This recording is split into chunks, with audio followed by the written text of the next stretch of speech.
from 9. Now let's move forward. Exercise 7.2, question number 3. First of all, read this question. Here you are told that 1331 is a perfect cube. You are told that 1331 is a perfect cube. Can you guess without factorization what is its cube root? That means here we need to find the cube root without using the factorization method. Similarly, guess the cube root of 4913, 12167, 32768. That means here it is given that these all are the perfect cube number. Okay, here it is given in the question. All are the perfect cube number. We need to find the cube root without using the factorization method. So second method that we have, that is estimation method. We can estimate the square root without doing such more calculation. Okay, so how we can use the estimation method? Before that we need to write cube of 1 to 10. Okay, 1 cube 1, 2 cube 8, 3 cube 27, 4 cube 64, 5 cube 1 to 5, 6 cube 216, 7 cube 343, 8 cube 512, 9 cube 7 to 9 and 10 cube 1000. Okay, just notice one thing. For 1 we have unit digit 1, for 2 we have unit digit 8, for 8 we have unit digit 2. Okay, for 2 we have unit digit 8 and for 8 we have unit digit 2. Same thing here, for 3 unit digit is 7, for 7 unit digit is 3. Okay, for 3 unit digit is 7, so for 7 unit digit 3. Now rest of all the number, for 1 1, for 4 4, 5 5, 6 6, 9 9, 0 0.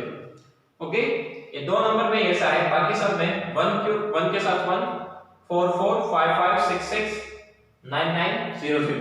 Now 2 का 8 और 8 का 2, 3 का 7 और 7 का 3. Now estimation method.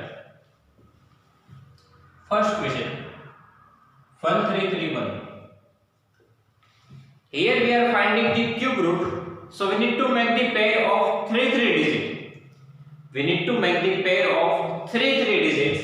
So we need to start from the right hand side. So first pair and second pair. पीछे से start करना है, 3 डिजिट की पेयर बनानी है. ओके, तो ये फर्स्ट पेयर, अब दूसरी डिजिट में भले एक ही नंबर बचे वो चलेगा, लेकिन पेयर स्टार्ट कहां से करनी है? राइट हैंड साइड से, पीछे से. यहां से 3 डिजिट फर्स्ट पेयर, फिर second pair, third pair. Okay, और लास्ट वाले पेयर में 1 डिजिट 2 डिजिट जो भी नंबर हो चलेगा. So now for first pair we have answer 1. That 1 we need to check here. ये 1 को हमें ये से चेक करना है कि किन दोनों परफेक्ट क्यूब नंबर के बीच में है. 1 के लिए क्या चेक करना है? आगे वाले डिजिट के लिए ये आगे वाला डिजिट कौन से दो परफेक्ट क्यूब नंबर के बीच में है. ओके, आगे वाले डिजिट के लिए क्या चेक होगा कि आगे वाला डिजिट कौन से दो परफेक्ट क्यूब नंबर के बीच में है. सो यहां पे चेक करो, देखो यहां पे 1 क्यूब खुद ही 1 है, किसी के बीच में नहीं आ रहा है बट खुद ही 1 है, तो 1 के लिए क्यूब रूट का आंसर है 1. सो हमारा फर्स्ट डिजिट आएगा 1. सेकंड थिंग, जितनी पेयर बनेगी उतने डिजिट में आंसर आएगा. ओके, जितनी पेयर बनेगी उतने डिजिट में आंसर आने वाला है. यहाँ पे 2 पेयर है तो 2 डिजिट में आंसर आएगा.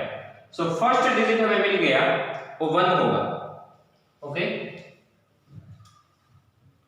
क्यूब और क्यूब रूट में है क्या? 1 का क्यूब 1, 1 का क्यूब रूट 1, 2 का cube 8, cube root of 8 2, 3 cube 27, cube root of 27 3, 4 cube 64, cube root of 64 4, okay, so here हमें 1 यहाँ पे चेक करना है, तो यहाँ पे 1 है, इनका क्यूब रूट क्या है 1, ये 1 हमने यहाँ पे रखा। नाउ जो सेकंड पेयर होगी उसमें हम क्या चेक करेंगे, सेकंड पेयर होगी उसमें हम क्या चेक करेंगे, यूनिट डिजिट, कि यूनिट डिजिट 1 कब आता है, यूनिट डिजिट 1 कब आता है, तो हमें यहाँ पे चेक करना है कि 1 कहाँ पे है, यहाँ पे 1 कब आएगा, जब यहाँ 1 होगा तब, तो हमारा सेकंड डिजिट भी 1 आएगा, दैट मींस इसका क्यूब रूट का आंसर है 11, क्यूब रूट ऑफ 1331 11। आगे वाले डिजिट के लिए हमें ये चेक करना है कि कौन से दो परफेक्ट क्यूब नंबर के बीच में है, पीछे वाले पेयर के लिए हमें यूनिट डिजिट चेक करना है कि यूनिट डिजिट 1 कब आता है, जब आगे 1 हो तब, तो दोनों ही हमारे 1 बनाए। नाउ सेकंड क्वेश्चन देखते हैं, वो है 4913, यहां पे पीछे से 33 की पेयर, आगे बचा है सिंगल डिजिट 4। आगे वाले डिजिट के लिए क्या चेक करना है कि ये 4 कौन से दो परफेक्ट क्यूब नंबर के बीच में है, सो 4 किस में आते हैं, 1 और 8 के बीच में। ओके, ये जो 4 है वो कौन से दो नंबर के बीच में होगा, 1 और 8 के बीच में, इसमें से हमें स्मॉल नंबर लेना है, 4 है वो 1 और 8 के बीच में है, तो हमें स्मॉल नंबर 1 लेना है।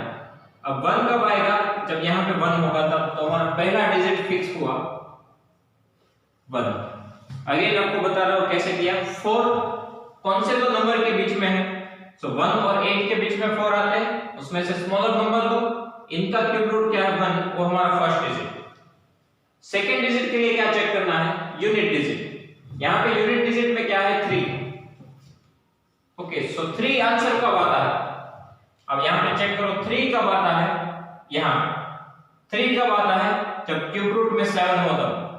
ओके, यहाँ पे यूनिट डिजिट 3 है, तो 3 कब आएगा, जब 7 होगा तब, सो सेकंड डिजिट आएगा 7। So cube root of 4913 17। Okay, आगे वाला डिजिट यहाँ पे चेक करना है कि कौन से दो नंबर के बीच में है, पीछे वाले के लिए यूनिट डिजिट चेक करना है, ये है estimation method. Now third number 1 to 1 6 7, पीछे से पेयर बनाओ 3 डिजिट की, यहाँ पे आए 2 डिजिट। ओके, फर्स्ट पेयर में हमारे पास 2 डिजिट है 12, तो 12 यहाँ पे कौन से दो नंबर के बीच में आते हैं, 8 and 27 के बीच में आते हैं, राइट।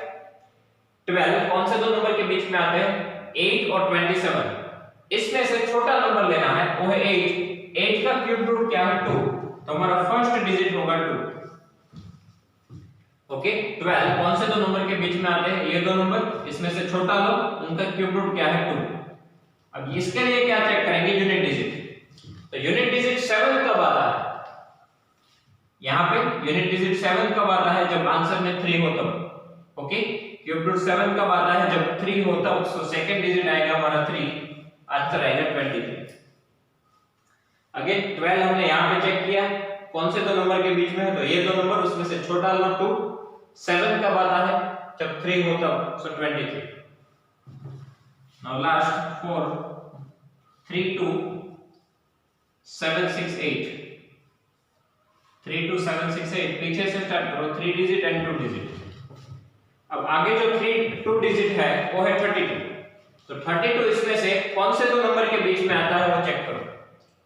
32 कौन से दो नंबर के बीच में आता है, तो 27 एंड 64, इसमें से छोटा कौन है 27, उनका क्यूब रूट क्या है 3, सो हमारा फर्स्ट डिजिट आ गया 3। ओके, 32 चेक करो कौन से दो नंबर के बीच में आता है, ये दो नंबर, उसमें से छोटा लेना है, उसका क्यूब रूट है 3, तो 3 पुट करो। अब यहाँ पे हमें चेक करना है यूनिट डिजिट सेकंड पेयर में, यूनिट डिजिट में 8 कब आता है, तो अब यहाँ पे चेक करो 8 कब आता है, जब यहाँ पे 2 हो तब, सो सेकंड डिजिट आएगा हमारा 2 32। ओके, आगे वाले डिजिट के लिए क्या चेक करना है कि कौन से दो नंबर के बीच में है, वो उसमें से छोटा। अब यहाँ पे यूनिट डिजिट 8 चेक करो, 8 कब आता है, जब 2 हो तब, तो यहाँ पे पुट कर दो 2, सो आंसर आएगा 32। ये है estimation method. So students, here our chapter number 7 is complete. If you have any doubt in this chapter, please write down in comment section. I will give you the answer. Thank you.